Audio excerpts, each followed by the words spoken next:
صل على سيدنا ومولانا محمد وعلى سيدنا علي وسيدتنا فاطمة وسيدتنا زينب وسيدنا حسن وسيدنا حسين وعلى آله وصحبه وبارك وسلم. اللهم صل على سيدنا ومولانا محمد صاحب التاج والمعراج والبراق والعلم دافع البلاء والوباء والقحط والمرض والألم اسمه مكتوب مرفوع مشفوع منقوش في اللوح والقلم سيد العرب والعجم جسمه مقدس معطر مطهر منور في البيت والحرم شمس الضحى بدر الدجى صدر العلا نور الهدى كهف الورى مصباح الظلم جميل الشيم شفيع الأمم صاحب الجود والكرم والله عاصمه وجبريل خادمه والبراق مركبه والمعراج سفره وفوق سدرة المنتهى مقامه وقاب قوسين مطلوبه والمطلوب مقصوده والمقصود موجود سيد المرسلين خاتم النبيين شفيع المذنبين أنيس الغريبين رحمة للعالمين راحة العاشقين مراد المشتاقين شمس العارفين سراج السالكين مصباح المقربين محب الفقراء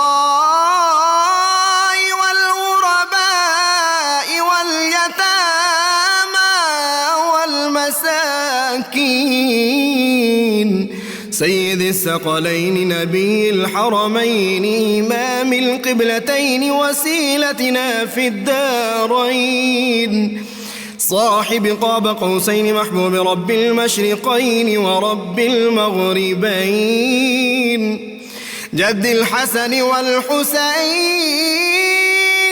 مولانا ومولى الثقلين سيدنا أبي القاسم محمد بن عبد الله نور من نور الله يا أيها المشتاقون بنور جماله بلغ العلا بكماله كشف الدجى بجماله حصنت جميع خصاله صلوا عليه وآله وأصحابه وسلموا تسليما صل على سيدنا ومولانا محمد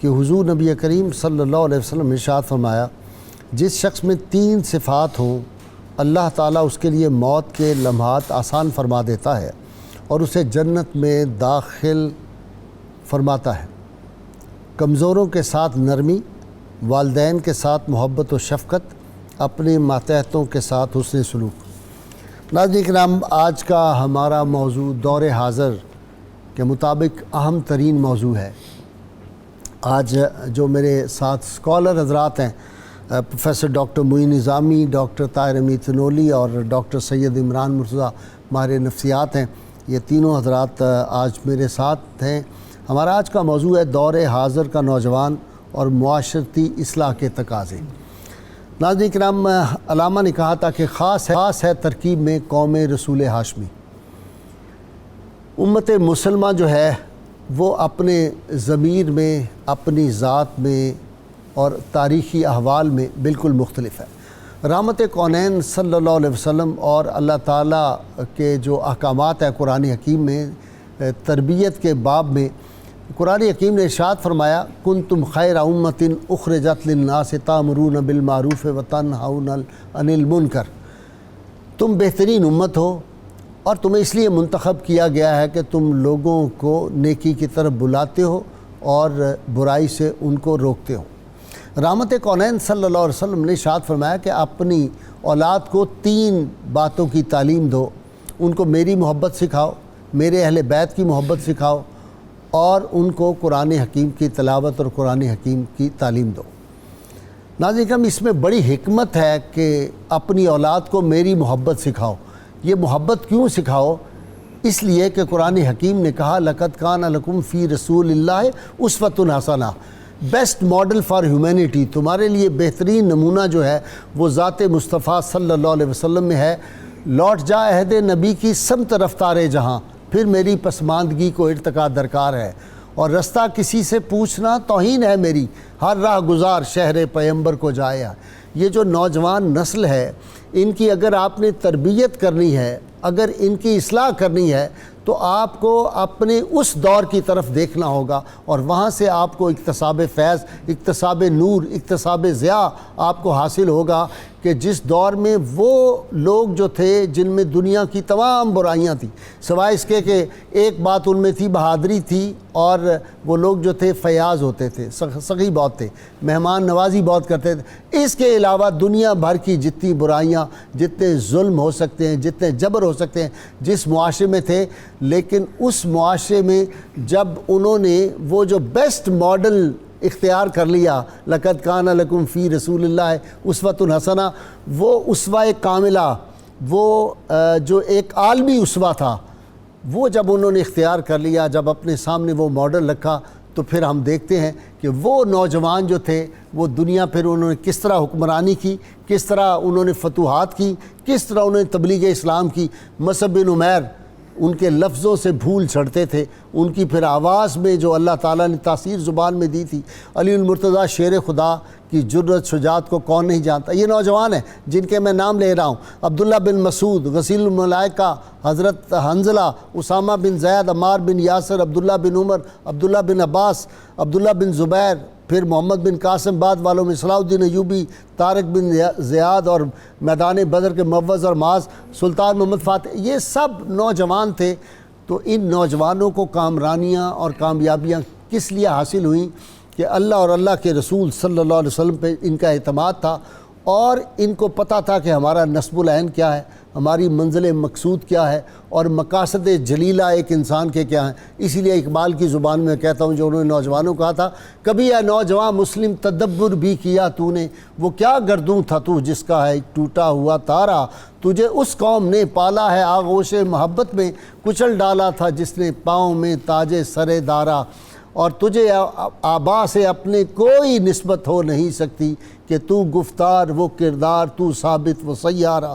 اور کہا کہ گنوا دی ہم نے جو اسلاف سے میراث پائی تھی، سریا سے زمین پر آسمان ہم کو دے مارا، مگر وہ علم کو موتی کتابیں اپنے آبا کی، جو دیکھیں ان کو یورپ میں تو دل ہوتا ہے سی پارا۔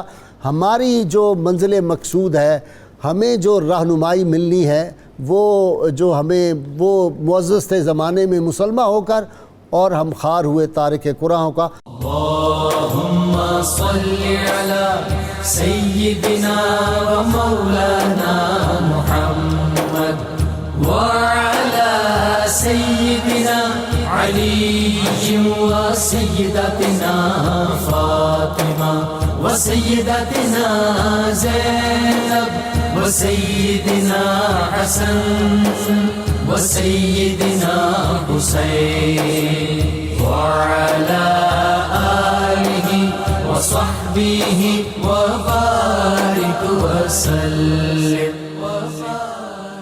اللهم صل على سيدنا ومولانا محمد وعلى سيدنا علي وسيدتنا فاطمة وسيدتنا زينب وسيدنا حسن وسيدنا حسين وعلى آله وصحبه وبارك وسلم. جی ڈاکٹر صاحب آپ تو نوجوانوں کے ساتھ ہر وقت رہتے ہیں. جی ہاں. پڑھاتے ہیں نوجوانوں کو. آپ بھی ڈاکٹر تنولی بھی. تو دور حاضر کا نوجوان بے چین ہے, اضطراب میں ہے, ذہنی خلفشار میں ہے, بکھرا ہوا ہے. جی ہاں. اس کو اصلاح اس کی کیسے ہو سکتی ہے؟ جی بھائی صاحب, سب سے پہلے تو یہ عرض کرنا ہے کہ پاکستان کی آبادی تقریباً 60% نوجوانوں پر مشتمل ہے. ٹھیک. اور عالمی سطح پر نوجوانوں پر مشتمل آبادی والے ممالک میں پاکستان کا 5واں نمبر ہے. تو اس لیے اس موضوع کی بہت زیادہ ضرورت ہے. ٹھیک. ہمارا مستقبل بھی ہمارا مستقبل یہی ہے.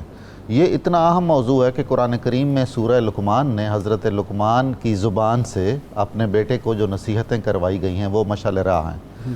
آپ نے اسماء گرامی لیے بہت سارے صحابہ کرام کے, ان میں حضرت علی بھی بہت نمایاں ہیں. آپ آغاز میں جوانی میں نوجوانوں کے سالار بچپن سے جی ہاں اتنی منتشر ہے نوجوان نسل.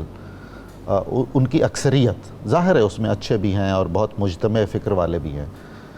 سب سے پہلے تو تربیت گاہ ہوتی ہے گھرانہ, ماں باپ کی آغوش. ٹھیک ہے. اس کے بعد ہیں اسکول اور نصاب تعلیم. اس کے بعد ہے کہ معاشرے میں عملاً ان کے سامنے کون سے ماڈل ہوتے ہیں. جب ہمارے علم میں اور ہمارے تجربے میں کوئی یکسانیت نہیں ہوتی, پڑھتے ہم کچھ ہیں اور عملاً ہم دیکھ کچھ رہے ہوتے ہیں, تو لا محالہ اس کا ایک ریاکشن پیدا ہوتا ہے. ٹھیک ہے. فرض کریں ہم پڑھ رہے ہیں کہ جی سچ بولنا چاہیے اور سفارش نہیں کرنی چاہیے ناجائز, اور عملاً بغیر جھوٹ بولے اور بغیر غلط سفارش کیے ہمارا کوئی کام نہیں چل رہا ہے. اور تعصب ٹیچر کی نظر میں سب طلباء برابر ہیں. بالکل بالکل. ہمارے اگر کسی کے نظریات ملتے ہیں, جی ہاں, ہماری جماعت سے ہے, بالکل اس کی فل سپورٹ ہے, صریحاً دوسرے کو ہم نے رگڑا دینا ہے. اور عجیب بات یہ ہے کہ اسے قرآن و سنت کے عین مطابق سمجھا جائے گا کہ جی اس طرح تو خدمت اسلام ہم کر رہے ہیں. تو خیر, جب یہ دو عملی ظاہر ہوتی ہے نوجوان پر جو بالکل فریش ہے اور دنیا کو اپنی نظر سے دیکھنا چاہ رہا ہے, مخلص بھی ہے, تو اسے سمجھ نہیں آتی کہ میرے علم میں اور عمل میں اور سماج میں کیا مصیبت چل رہی ہے. یہی سبب ہے کہ دینی تعلیمات کے حوالے سے ہمارے نوجوانوں کے پاس, اکثریت کے پاس معلومات نہ ہونے کے برابر ہیں. گھر میں غازی صاحب اگر ماں باپ یہ متوجہ نہیں کریں گے اس کام کی طرف اور اسے اپنی ذمہ داری نہیں سمجھیں گے اور یہ نہیں جانیں گے کہ ہمیں اپنی اولاد کے سلسلے میں جواب دہ ہونا ہے الٹیمیٹلی, تو پھر اس کا یہ نتیجہ نکلے گا. اس کے بعد جب بچہ اسکول میں یا کالج میں چلا جائے گا تو اس پر ذمہ داری عائد ہو جائے گی کہ اس نے انگریزی بولنی اور سیکھنی ہے. اگر خدا نخواستہ اس کی زبان سے اردو نکل گئی تو چلیے اسے اسکول سے نہیں نکالا جائے گا لیکن برا سمجھا جائے گا. اور اگر اپنی مادری زبان پنجابی یا سندھی یا بلوچی یا پشتو اس کی زبان سے نکل گئی تو اسکول سے خارج کر دیا جائے گا. اور اس کے بعد یہ ہے قومی زبان بھی اگر بولتا ہوگا تو سمجھا جائے گا یہ تھرڈ کلاس آدمی ہے, نچلے طبقے کا آدمی ہے, اور اسے قریب نہیں آنے دیں گے اور اسے بہت نمایاں ہونے کا موقع نہیں ملے گا. اس لیے کہ بہت عرصے سے ہمیں یہ تاثر دیا جا رہا ہے کہ دنیا کے بہترین علوم صرف انگریزی زبان میں پائے جاتے ہیں. صحیح. اچھا زبانوں یہ چینی ویسے ترقی کر گیا، ویسے ہی ترقی، روسی بھی ویسے ترقی کر گیا، جاپان ویسے ترقی کر گیا، ترکی ویسے ترقی کر گیا، فرانس والے ویسے ترقی کر گئے، ویسے ہی کر گئے، جرمنی جرمنی والے وہ انگریزی میں جواب نہیں دیتے. آپ جرمن سے انگریزی میں بات کریں. میں فرانس گیا ہوں کئی مرتبہ، آپ وہاں بات کریں تو وہ آپ کو بات کا جواب نہیں دے، وہ کہتے ہیں پہلے فرانسیسی میں بات نہیں تو اردو بولو. ایسا ہی ہے. چوئن لائی کا قول ہے نا جی، انہیں بہت اچھی انگریزی آتی تھی، وہ سنتے تھے سوال انگریزی میں، جواب چینی میں دیتے تھے اور اپنے ترجمان سے کہتے تھے ترجمہ کرو. تو انہیں کہا گیا کہ آپ انگریزی بول سکتے ہیں تو آپ براہ راست انگریزی میں جواب دیجئے. انہوں نے کہا کہ میں یہ بتانا چاہ رہا ہوں قوم کو کہ ہم گونگے نہیں ہیں، ہماری اپنی ایک زبان ہے. یہ جو عظمت ہے نا کردار کی، یہ اسی تربیت سے اور اصلاح سے اور ان پہلوؤں کی روشنی میں آتی ہے. ٹھیک ہے. ڈاکٹر تنولی صاحب، شکایت ہے مجھے یا رب خداوندان مکتب سے، سبق شاہی بچوں کو دے رہے ہیں خاک بازی کا، اور ہم سمجھتے تھے کہ لائے گی فراغت تعلیم، کیا پتہ تھا چلا آئے گا الہاد بھی ساتھ. جی گائی صاحب، بالکل ڈاکٹر صاحب نے بڑے جامع انداز سے اس مسئلے کے طرف اشارہ کیا ہے. گائی صاحب، نوجوان جو ہیں وہ کسی قوم کی اصل طاقت ہوتے ہیں، اور جب بھی کوئی نازک وقت آتا ہے قوم پہ تو سب سے پہلے نوجوان ہی اپنا کردار ادا کرتے ہیں، باقی لوگ پھر بعد میں آتے ہیں. قرآن مجید میں دیکھیں، جب موسیٰ علیہ السلام فرعون کے مقابلے میں کھڑے ہوئے تو قرآن مجید بتاتا ہے فما آمن من قوم الا فتیۃ، اس کی قوم میں سے، موسیٰ کی قوم میں سے چند نوجوان ہی تھے جو کھڑے ہوئے ان کے ساتھ اور جا کے ٹکرا گئے فرعون کے ساتھ. نہیں، آپ اب تاریخ پاکستان کو دیکھیں تو اصل کردار نوجوانوں کا ہی ہے. بھائی صاحب، المیہ یہ ہوا ہمارے ہاں، اسپیشل جب آپ پاکستان کو دیکھتے ہیں، میں یہ سمجھتا ہوں کہ یہ ایک ایسا موضوع ہے جس کی طرف آپ نے جو رکھا تو اس کی دو ڈائمنشنز ہیں. ایک تو ان کی اہمیت کیا ہے سوسائٹی میں، اس میں ایک جملے کا میں اضافہ کرنا چاہوں گا، پاکستانی نوجوانوں کی کیا اہمیت ہے. ٹھیک ہے. پاکستانی نوجوان پوری ملت اسلامیہ سے الگ نوعیت کے نوجوان ہیں. ٹھیک ہے. ان کا کردار بالکل مختلف ہے. ٹھیک. یہ اس ریاست کے نوجوان ہیں جو ایک مقصد کے لیے بنی ہے، اور اس ریاست کو نوجوانوں نے بنایا ہے. یہ جو ورثہ ہے یہ نوجوانوں میں ہم انفارچونیٹلی منتقل نہیں کر سکے. اگر ہم نے واقعی نوجوانوں کی کریکٹر بلڈنگ کرنی ہے، دو باتیں بڑی امپورٹنٹ ہیں.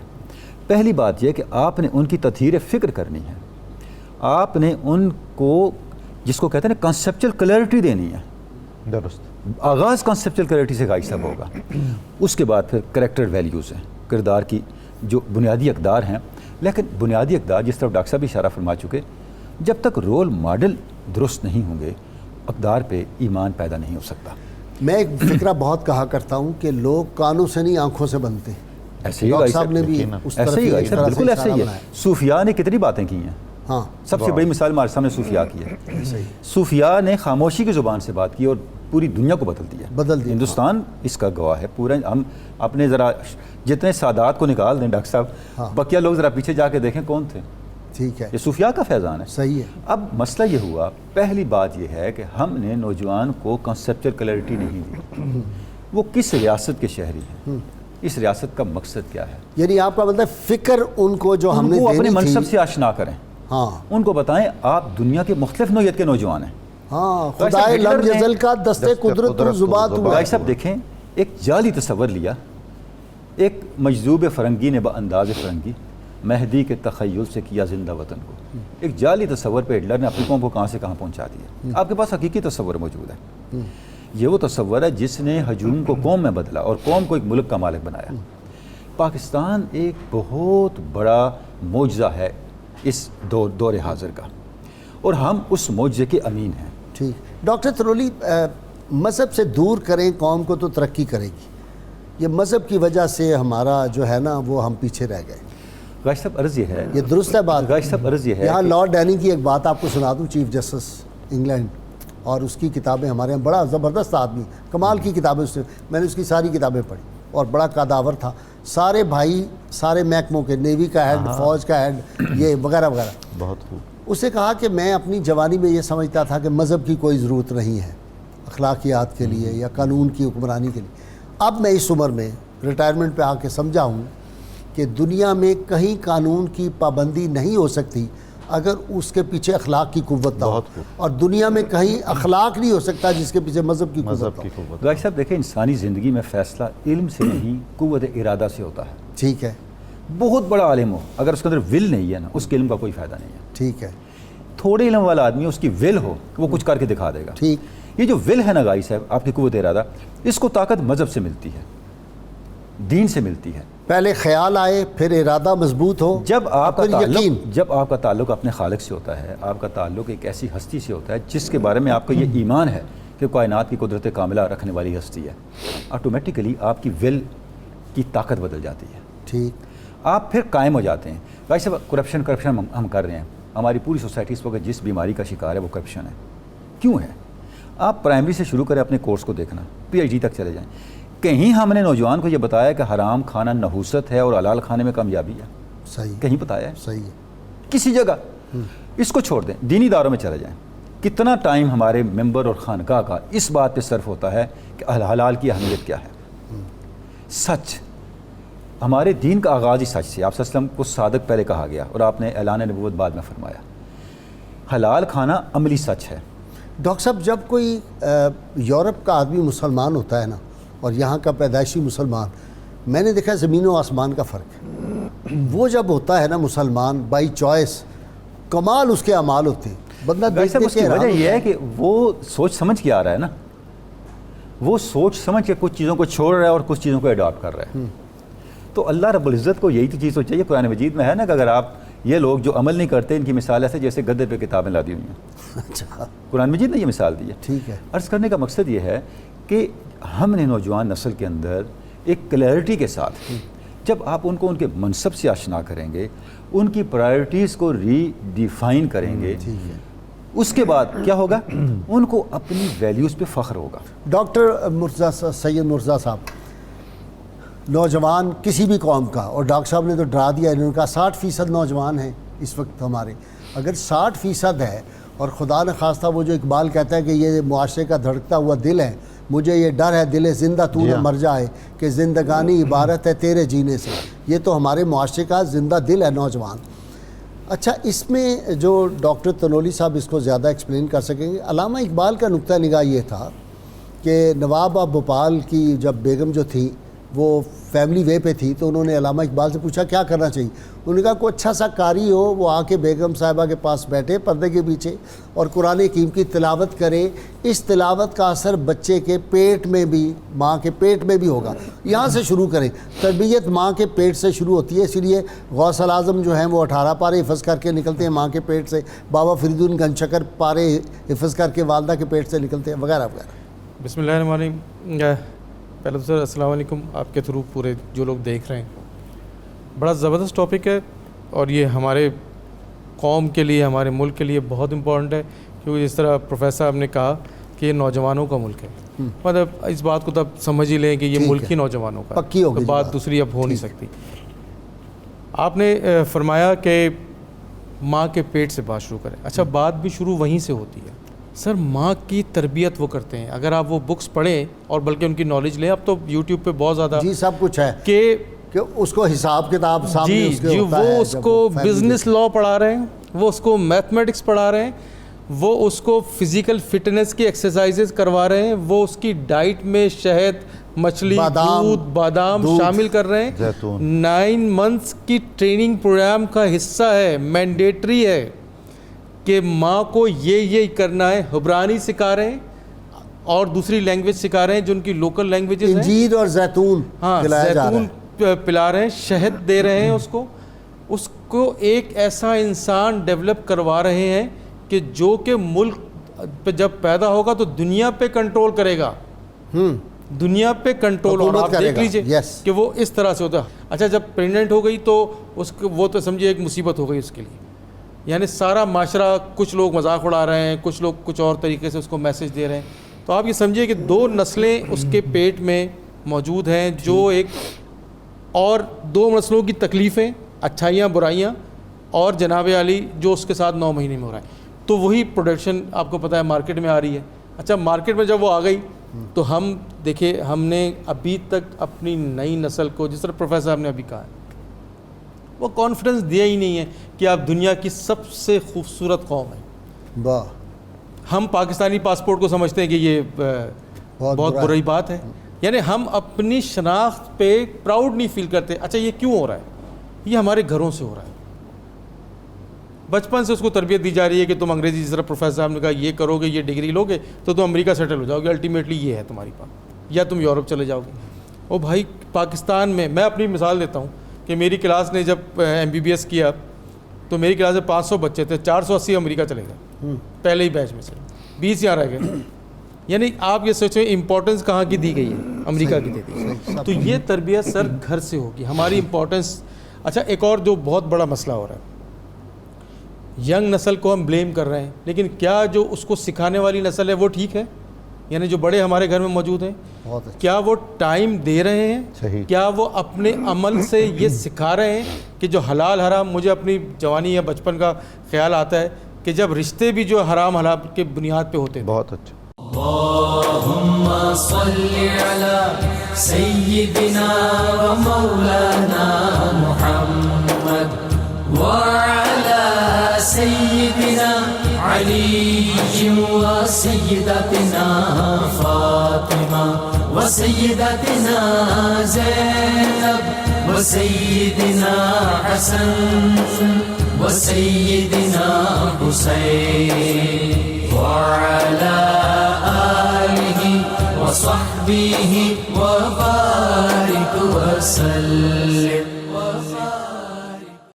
اللهم صل على سيدنا ومولانا محمد وعلى سيدنا علي وسيدتنا فاطمة وسيدتنا زينب وسيدنا حسن وسيدنا حسين وعلى آله وصحبه وبارك وسلم.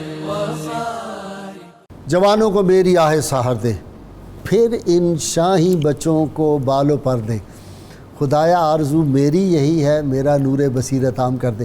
پہلے تو یہ بتائیں, وہ کہہ رہے ہیں کہ آج کے دور میں سوال پوچھا ہے کہ نوجوان جو ہے وہ کس طرح ہم اس کو اس طرف لائیں کہ یہ معاشرہ جنت نصیب بن جائے. جی گاہی صاحب عرض یہ ہے, اس وقت جو مادیت کی روح ہے, لبرلزم کا ایک رجحانات ہیں, سیکولرزم کے رجحانات ہیں, اور نوجوانوں کو مذہب سے, دینی اقدار سے ہٹا کے ادھر لانے کی کوشش ہو رہی ہے. ہر چیز کا ایک مقصد ہوتا ہے. اس کا مقصد کیا ہے؟ آپ جیسے ڈاکٹر صاحب نے بھی اس پہ بڑی اچھی روشنی ڈالی, آپ مذہب کو اپنے راستے کی رکاوٹ سمجھتے ہیں, آپ دنیا میں آگے نکلنا چاہتے ہیں, آپ ترقی کرنا چاہتے ہیں, تو کوئی آئیڈیل آپ کے سامنے ہونا چاہیے. ٹھیک ہے. نوجوانوں کو یہ بتائیں کہ کائنات میں کسی بھی طرح کی پروگریس, کسی بھی طرح کی ترقی کا آئیڈیل آپ سے بڑھ کے کون ہو سکتا ہے؟ ٹھیک ہے. 23 سال کا زمانہ, صرف 23 سال, دعوت کے آغاز سے لے کے ریاست قائم کر دی.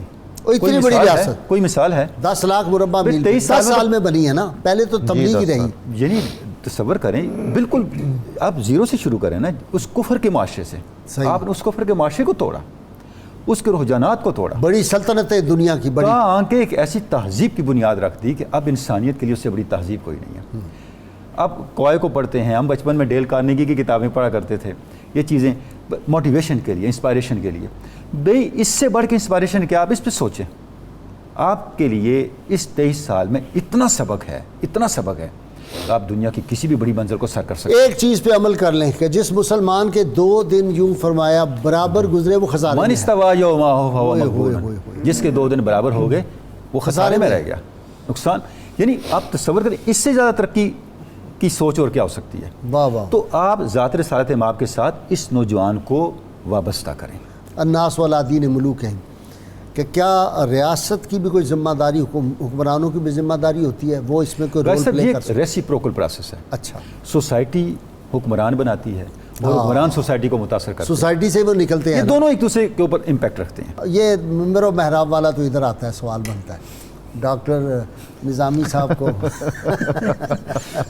اچھا, ممبر و محراب اور خانقاہ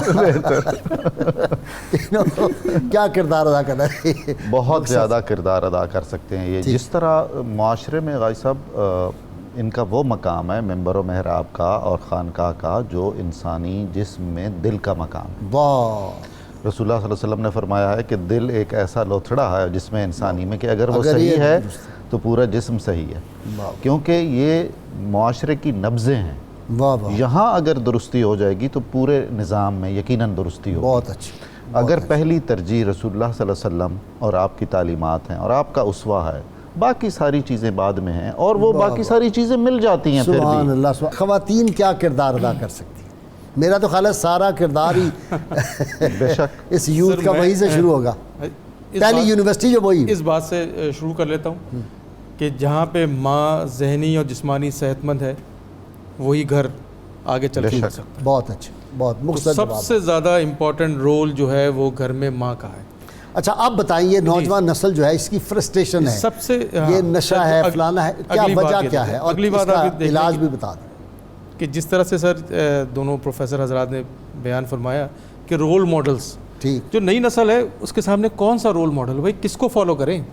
اچھا یہ جو فالو کرنے والی بات ہے وہ گھر سے شروع ہوتی ہے۔ ٹھیک، اب ماں باپ کا کام ہے کہ وہ بتائے۔ دیکھیں حضور پاک صلی اللہ علیہ وسلم کی ذات ایک ایسی ذات ہے کہ اس کے بعد پھر کوئی ماڈل رہتا ہی نہیں ہے۔ اگر آپ ان کی زندگی کو، مختلف واقعات کو اگر بتانا شروع کر دیں بچوں کو، تو پھر باقی کسی اور کو رول ماڈل بنانے کی ضرورت نہیں ہے۔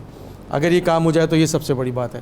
اس کے بعد اگر آپ دیکھ لیں تو ہم نے اپنے گھروں میں جو رول ماڈلز ہیں ان کا ذکر ہی نہیں کرتے۔ جیسے آپ سے ٹی وی پروگرام میں سے علامہ اقبال کو سن لیں، یا قائد اعظم کے باہر کتنے لوگ ہیں جو ان کے اچھے کاموں کے بارے میں، چھوٹی چھوٹی سچائیوں نیکیوں کے بارے میں جانتے نہیں جانتے۔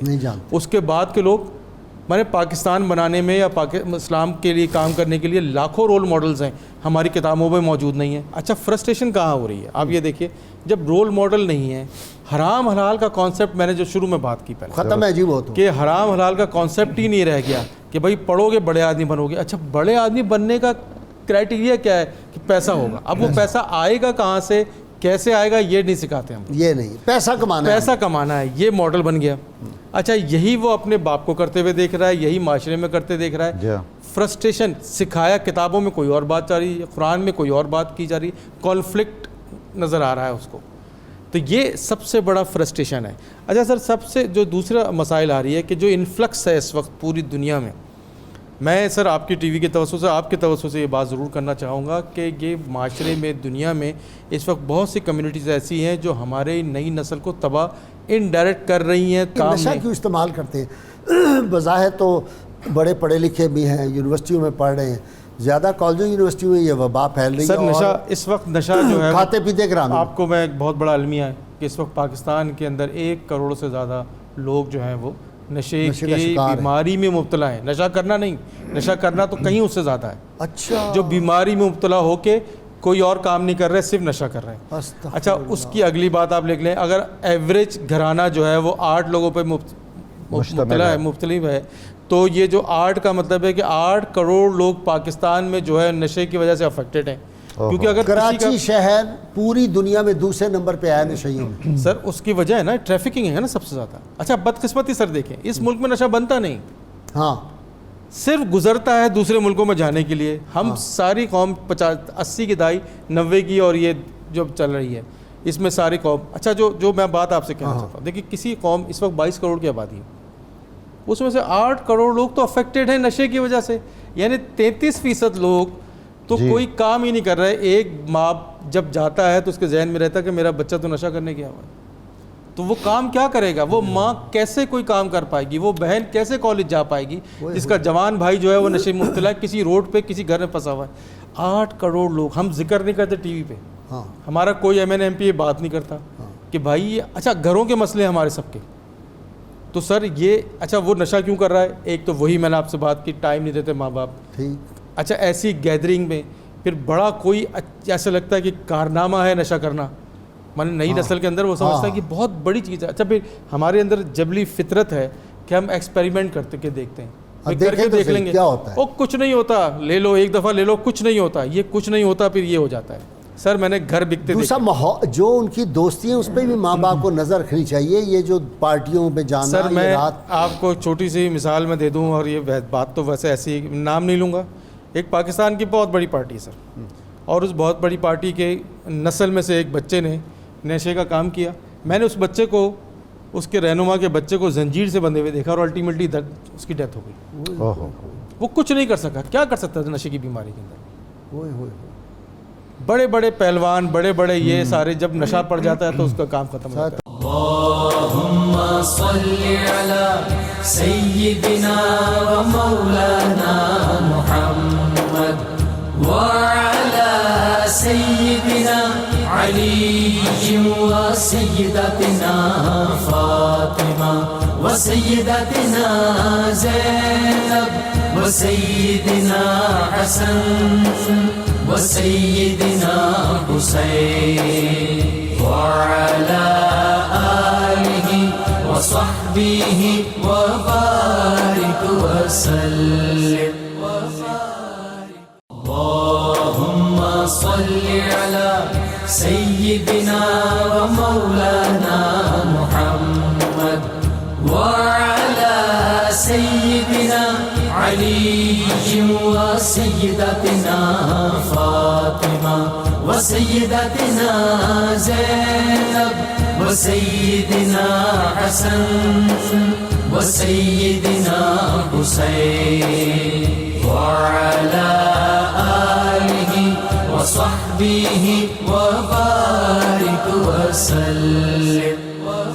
ڈاکٹر صاحب واپس آتے ہیں جی اس بات پہ کہ نکلسن نے جب دوسری جنگ عظیم کے بعد گیا لیکچر دینے کے لیے، اس نے کہا انسانیت کی تباہی ہو گئی ہے اور اس کا حل جو ہے اس وقت یہی ہے کہ رومی اور سعدی پہ اپنی درس گاہوں کے دروازے کھولو. جی بے شک ایسا ہی ہے. ہم نے بند کر دی. بالکل ہم نے نہیں رومی پڑھانا، نہیں پڑھانا. میں تو اقبال کو آج پڑھ رہا تھا سحری سے لے کر، اور کئی جہتیں کھل رہی تھی. میں کہہ رہا تھا ڈاکٹر تنوری صحیح ہوتا ہے کہ اقبال پڑھاؤ ان کو، قوم کو. غازی صاحب وہ اقبال اس لیے چبھتے ہیں کہ ان کی جو تربیت ہوئی ہے اور انہوں نے جو رہنما اصول بتائے ہیں اسوہ رسول سے روشنی لے کر، وہ سوٹ نہیں کر رہے ہوتے نا.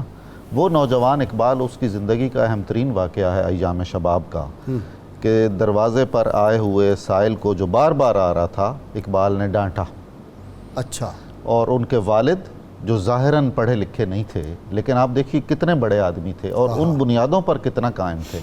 انہیں جب یہ بات معلوم ہوئی تو ان کی آنکھوں میں آنسو آ گئے اور انہوں نے روتے ہوئے بیٹے سے کہا کہ اقبال، میں قیامت کے دن رسول اللہ صلی اللہ علیہ وسلم کو کیا جواب دوں گا جب آپ مجھ سے پوچھیں گے کہ ایک نوجوان امت کا بیٹے کے طور پر تجھے دیا گیا تھا، تجھ سے اتنی تربیت نہیں ہو سکی کہ وہ سے آداب رسالت کا احساس ہو، اور قرآن میں ہے کہ وَأَمَّا السَّائِلَ فَلَا تَنْهَرْ.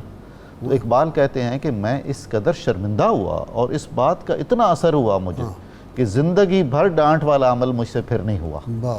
پھر اسی ان پڑھ باپ نے، ان پڑھ میں کہہ رہا ہوں جس کو آج ہم میں سمجھ رہا ہوں ودن کاماز، بالکل، اس نے کہا بیٹے کو قرآن کریم پڑھتے ہوئے دیکھ کے کہ بیٹا قرآن کریم پڑھنا بہت اچھی بات ہے، لیکن کاش تم ایسا پڑھو کہ یہ محسوس کرو کہ خداوند تعالیٰ خود تم سے خطاب کر رہا ہے اور تم پر اتر رہا ہے، یہ یعنی تمہاری زندگی کا حصہ بن کیا ہے جی. جب تک نہ ہو نزول کتاب، جب تک تیرے ضمیر پر نہ ہو نزول کتاب، گرا کشا ہے ناراضی نہ صاحب کشاف.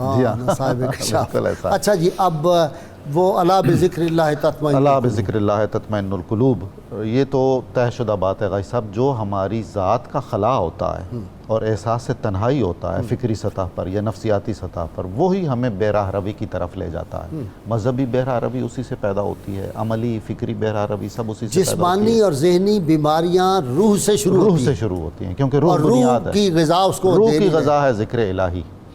جتنا اللہ تعالیٰ اور اللہ کے رسول صلی اللہ علیہ وآلہ وسلم کے ہم قریب ہوں گے، ان کو یاد کریں گے. اور صوفیاء نے تو جو بہت زبردست ایک تھیراپیوٹک ایفیکٹ ہے صوفیاء کی تعلیمات میں، یعنی وہ ذکر کرواتے تھے، محفلیں کرواتے تھے اور بہت اچھے انسان معاشرے کی تحویل میں دیتے تھے. اب آپ دیکھ لیجئے کہ وہ جو روح کا مقام رکھتی ہیں سوسائٹی میں، ہمارے مدرسے، ہماری مساجد اور ہماری خانقاہ ہیں، ان سے نکل کر کس نوعیت کے لوگ معاشرے میں آ رہے ہیں اس سے اندازہ ہو جائے گا. تو چنانچہ میں تو پھر وہی تجویز کروں گا کہ بہت زیادہ روحانیات اور اخلاقیات کے نظام کو منظم کرنے کی ضرورت ہے اور اس میں جہاں جہاں خرابیاں ہیں ان کو دور کرنا چاہیے. اچھا جی ڈاکٹر صاحب، پھر ترقی کیسے ہوگی یہ بتائیں نا. اب پرابلم آج کا یہ ہے کہ جی اگر یہ ہم اسپرچول تھیراپی دینا شروع کریں ڈاکٹر نظامی کے مطابق تو پھر ہم آگے کیسے چلیں گے جی؟ ترقی کیسے ہوگی؟ ایسا ورزی ہے کہ ڈاکٹر صاحب جس طرح اشارہ فرما رہے ہیں، اسپرچول تھیراپی کا یہ قطعاً مطلب نہیں ہے آپ لوگوں کو تسمیاں دے کے مسلسل میں بٹھا دیں. اچھا، اس کا مطلب یہ ہے کہ آپ لوگوں کو تزکیے کے ذریعے سے اتنا کریکٹرل کرداری طور پہ مضبوط کر دیں کہ وہ اپنے بیسک سے کبھی منحرف نہ ہوں. واہ، اس میں آپ کی بقا ہے. میں ایک مثال آپ کو دوں گا. لیاقت علی خان نے قائد اعظم کو اعتماد میں لیے بغیر کوئی ڈیل کر لی کانگریس سے، اور بعد میں دھوکہ ہو گیا. اب وہ بڑے شرمندہ.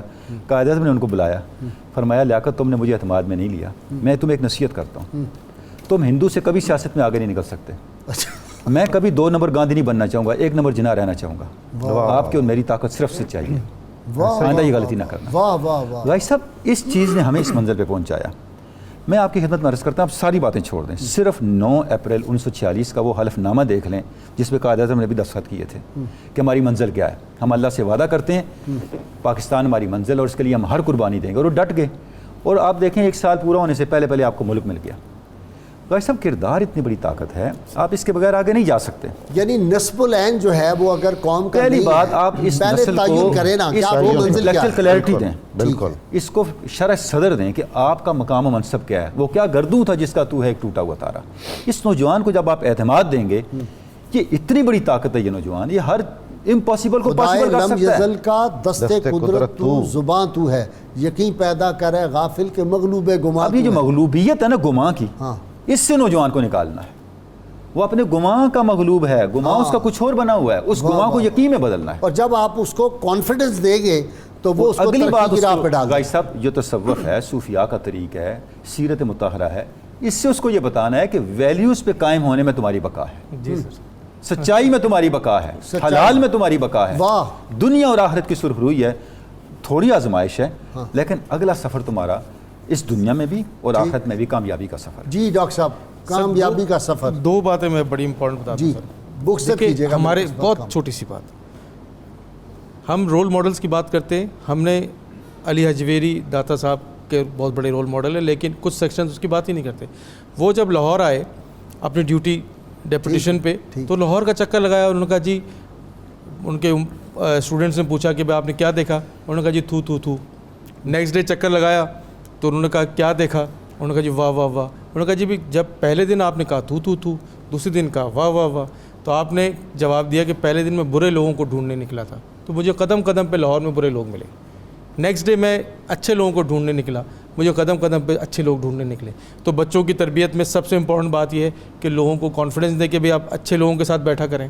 تو وہی خانقاہی نظام, وہ بزرگوں کی نظام, تو وہی چینج آپ کو لے کر آ جائیں گے. دوسرا جو سب سے امپورٹنٹ بات یہ ہے کہ بچوں کو یہ ساری محنت ہم کیوں کرا رہے ہیں ینگ نسل کو. آپ ان سے پوچھیں گے کیوں بننا چاہتے ہو بھائی, ڈاکٹر انجینئر یا بڑی پوسٹ پہ کیوں رہنا چاہتے ہو؟ الٹیمیٹ سکون حاصل کرنے کے لیے. پیسہ آئے گا تو سکون ہوگا, پوزیشن ہوگی تو سکون ہوگا, بڑی پوسٹ ہوگی تو سکون ہوگا, گھر ہوگا تو سکون ہوگا. اگر سکون حاصل کرنا ہی ہے تو اس کا بہت شارٹ کٹ ہے, اور شارٹ کٹ یہ ہے کہ سچ بولو, اچھے کام کرو, لوگوں کی خدمت کرو, اپنے باپ کی, روحانی باپ کی عزت کرو. مطلب یہ چھوٹے چھوٹے کام ہیں, اللہ اس کے رسول کو مانو, تو سکون حاصل ڈائریکٹلی ہو جائے گا. ڈاکٹر صاحب بہت شکریہ. آپ اس سے اتفاق کرتے ہیں کہ اصل ہمارا ایک جو المیہ ہے نا, آپ تینوں حضرات خدمت میں عرض کروں, وہ یہ ہے کہ ہم نے دین اور دنیا کو, دین ہم نے مذہب کو مسجد تک محدود کر دیا, اور وہ بھی مسجد میں اس حد تک ہے کہ ہم نے نماز پڑھنی ہے, وہاں مسلمان ہیں. بہت شکریہ. ناظرین کرام, نسخے کا وقت ہو گیا ہے, وقت چونکہ بہت ہی کم ہے.